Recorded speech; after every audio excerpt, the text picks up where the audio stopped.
Can't you see how I feel? I'm upset you did not consider my feelings.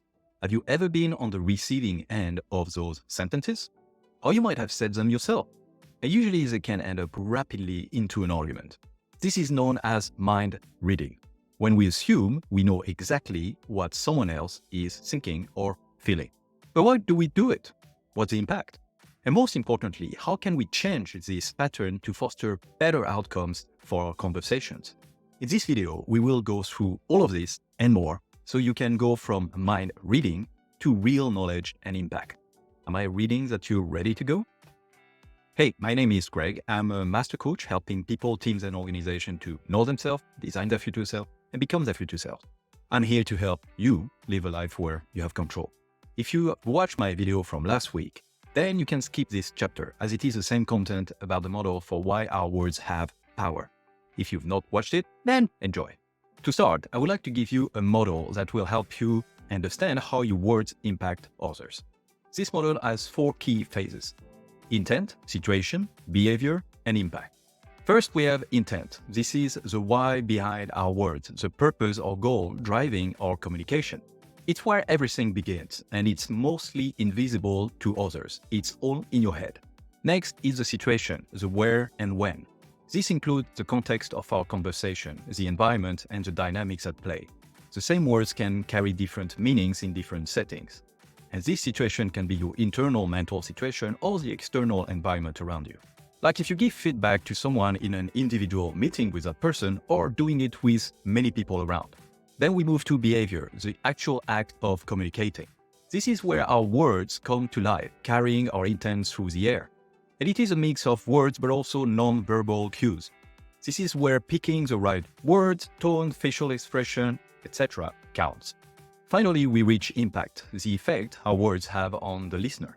This is where intent meets reality, often with unpredictable outcomes.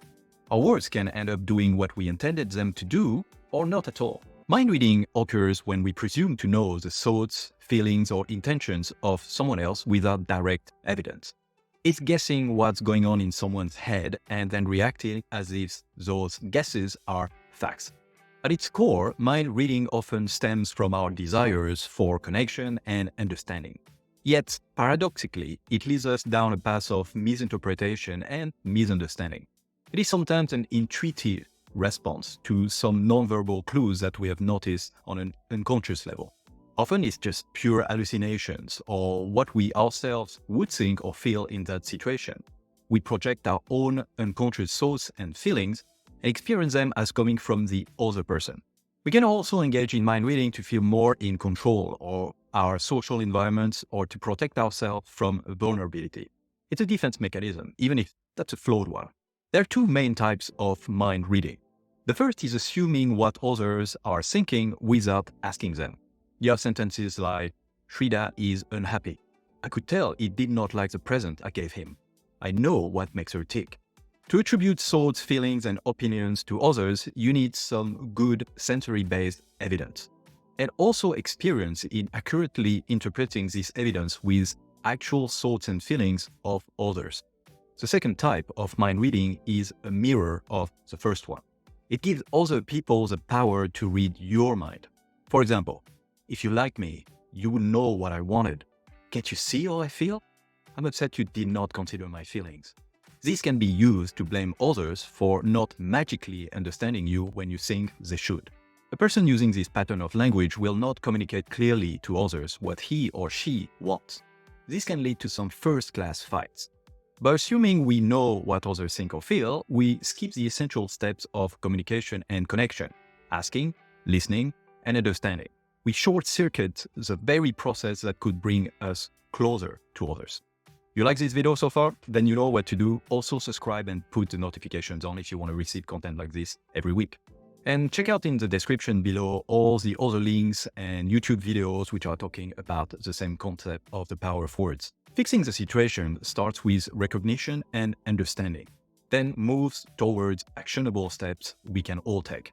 Recognizing mind reading is a crucial first step. It's like being a detective in your own mind, questioning the evidence behind your assumptions. Ask yourself, do I have concrete evidence for this thought, or am I filling in the blanks? It's about pausing, reflecting, and then deciding on a more thoughtful course of action. This pause is powerful.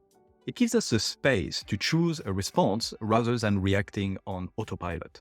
Sometimes it will be the other person that will react to your mind reading, or if you have observant friends, they might question if you are sure of your assumptions. Pay attention to those cues to see when you are mind reading. Consider the situation from all angles. What's happening around you? What might the other person be experiencing, physically or mentally? You might feel tired, for example, and listening to the other, asking them clarification questions, demands a lot of energy, so you might jump into mind reading instead. That's much easier on your brain's workload. Or the other person might feel slighted by a previous interaction and will use reverse mind reading to put the emotional burden on you. Taking this broader perspective can dramatically reduce the likelihood of mind reading by increasing your empathy and understanding. Mind reading, as we've uncovered, isn't just about what we think. It's deeply woven into how we act. These actions born out of unchecked assumptions can mislead our interactions and lead us astray. So how do we steer the ship right? It starts with clear, open, and honest communication.